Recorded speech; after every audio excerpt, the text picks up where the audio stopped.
Hey, what up, everybody? I got a clip here from Detro Reborn. Let's get into it. I'm tired of being single. I want to be a wife.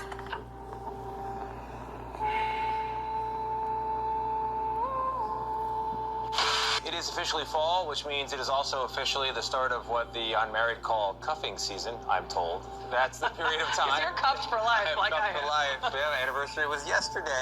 After summer winds down, daters focus on finding someone to cozy up with for the cold months ahead. Logan Ury is a Harvard-educated behavioral scientist and the author of How Not to Die Alone. I love it. Has your attention. A guide to making better decisions in romantic relationships. She's also the director of relationship science at the popular dating app Hinge, and she joins us now. Logan.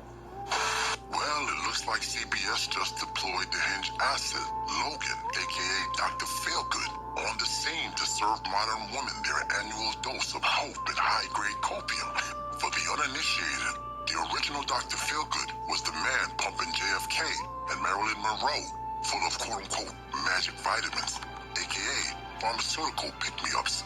Fast forward to today, and Logan's head's a perk-up disillusion leftovers and hot girl summer veterans with smooth talk, soft lighting, and just enough delusion to make it through the cuffing season. Because the winters are getting cold for the modern woman. Oh, winter's coming. What the actual hell is going on Hinge? I just re-downloaded the app after many, many months. I have never successfully had a Hinge date. Let me throw that out there now. But now all my girlfriends are not single, and one of them is pregnant. So I was obviously crashing out, and I said, let me just give this one last college try. It's scary. No matter what Hinge says, they definitely categorize people as hot and ugly, and I inevitably always end up in the ugly bucket. I forgot to turn off that age is a deal breaker, so I was getting a lot of older men who could be my father. Like, it is scary out there. Everyone who Hinge sends me, Well, maybe that's not your what I told lane. them my type is. Not, I've given them no impression under any circumstances that I would be interested in these people, yet here I am, crying, going through my likes. And then even when I do match with people, I stay in match purgatory because You should have respected my authority. I actually cannot take this anymore. I am tapping out. Single people, like, what do we do? Cuffing season real in their mind. Cuffing season is real. So during the summer, a lot of people are traveling and they're really busy, and then they realize, oh, winter is coming, and So, in other words, instead of y'all competing, y'all would rather quit than compete. Okay, gotcha. Oh, winter's coming. I don't know if you noticed, but this woman is dropping a lot of St. Kevin Samuel-style jargon. Die alone, winter is coming. Your Grace feels some sort of Steve Harvey, Derek Jackson chicanery at play. Is this some type of psychological softening campaign for the strong, independent woman? A dating app psyop? Nah, just some food for thought. What's even more interesting is how apps like Hinge seem to be pivoting. They're now nudging women to actually talk to the men that they match with. Shocking, I know. You see, many women have been using these apps not to date, but to chase that sweet dopamine hit of being chosen.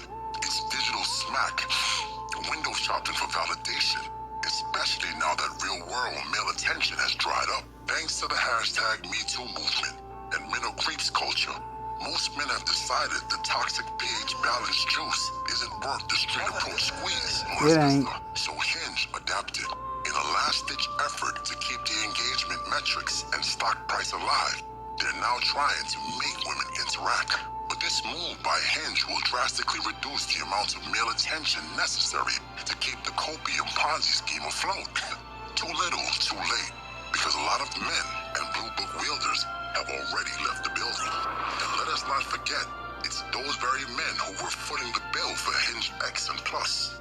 As we can see, men not only made up the majority of users, but also significantly outspend women when it comes to paid Yep. features. More Talk proof about that it. dating apps are dying a slow and agonizing death, as they should. Now look at how the propaganda agent Logan frames the switch up. Listen close. One of the things that Hinge is doing, which I think is really cool, is before people can match to new people, new boxes of potential cereal, they have to review their existing matches one more time. Yes. Pretty great. This is probably the thing I'm most excited about at Hinge in the last few years. It's called Your Turn Limits. And so it's really based on this research that if you talk to fewer people, you're more likely to go on a date and get into a relationship with them. So when you hit this limit, you either have to reply to one of those people or close out the connection before you can match with someone else. So this is your way of like forcing people to not overextend themselves, be in too many chats, and increase the likelihood of a real relationship for me. Yes, and I love it because as a dating coach, I can say to my clients, hey, talk to fewer people, but they may not do that. Right. But when Hinge is actually creating a system for you where it's easier to focus, that's really when people are going to be successful. Translation. Hinge is forcing women to stop screwing around. This is why the great elders used to pick husbands for their daughters. They know that women could not be trusted with such a responsibility. So now Hinge has to play daddy and force these women to pick men that are on their level. I mean, that's the key point right there. I'm gonna need you to prepare yourself while modern women hit the dating apps like women in prison looking for male pen pals. Hey, my name is Summer. I'm a freak and I like to fuck on the first date. So if you think you can keep up with me, add me 123812. What, this a prison chick? Yes, my brothers. Really? You must move with extreme caution. Man. Like Storm Shadow, your steps should be silent. No slip-ups in these vagabond women. Yes, my brothers, I know and empathize with your pain. Since the Epic Cheesecake Factory attacks and the slanderous campaign on Applebee's led by the Bitter Sisterhood, we have never been the same. Your Grace can no longer pick up a juicy hamburger slider or a chicken wonton taco without having a flashback. For now, we clutch our Gucci wallets with a new fervor. No longer will we fund these long-belly hungry felines. I want you to remember these $500 to $1,000 first dates. These broke, paycheck-to-paycheck women were asking you to pay for. And Talk about it. is one of the real reasons why dating apps are dying. Because men are no longer willing to pay that admission price for high body count, high body weight women. Now listen to how successful married couples do first dates. Okay, so when they do get that first date, where should the date take place? Should we all do like we just talked about, you had daiquiris for your first date. We had appetizers and then a free dessert, which was like a good omen. When you had daiquiris for your first date, we had appetizers and then a free dessert, which was like a good omen. Where should people go for their first date? Did you hear that? She said he had daiquiris. You see, daiquiri sounds affordable. And what did she have on the first date with her husband? Appetizers and free ice cream. This is how married people's date. No, I'm sorry, smart married people. Most men would probably be willing to go on a first date if it didn't cost as much as an S500 car payment. But hey, let them keep riding the couch on Saturday. Keep that kitty litter box sparkling. Can you go to an arcade? Can you go ice skating? Or if you're really into fitness, why don't you make a first date where you go on a bike ride? I think those coffee first drink dates, they can really just not be very memorable. Yeah. Well, that requires self-awareness, which not everyone has. Yeah.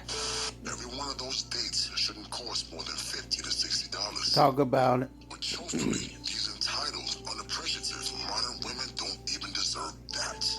Only breadcrumbs for these pigeons. Yep. Breadcrumbs for the pigeons. You didn't smash the bell and press the like button. Blasphemy.